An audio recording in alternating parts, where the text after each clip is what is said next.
Nearly 10 million jobs across America are still vacant because of society's harebrained decisions and college push, says Dirty Jobs host Mike Rowe. Is there a solution for this crisis?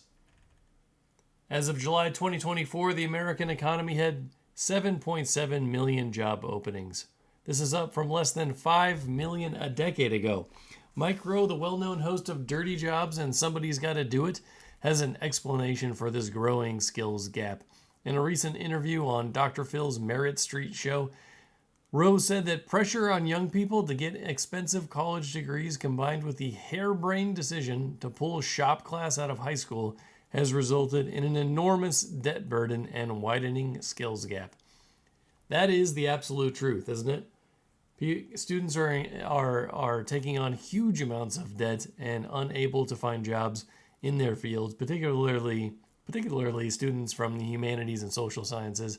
Says Rowe believes many of the vacant positions are for what he calls dirty jobs, blue-collar work that requires training and experience in the trades rather than the traditional four-year college degree, right?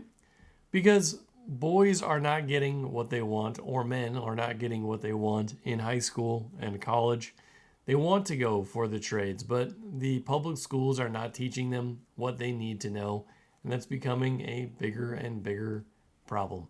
A 2019 study by the Conference Board supports this claim. It says that 85% of companies in mostly blue-collar industries reported recruiting difficulties versus 64% among companies in mostly white-collar industries.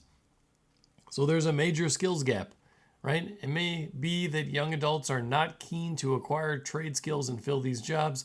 74% of 18 to 20-year-olds perceive a stigma over choosing vocational school instead of college, and 79% said their parents wanted them to pursue a college education after high school, according to a McKinsey survey. So a big part of the problem here is probably boomers and maybe Gen X a little bit, pushing the narrative that somehow vocational schools are for the less intelligent, and that couldn't be further from the truth. Plenty of smart people go to vocational schools and get quite good at building things and pursuing other types of jobs. So it would be nice if we did more of this. Unfortunately, governments just aren't interested in funding vocational work at all. They'll spend millions of dollars to push failing community colleges and failing colleges in general.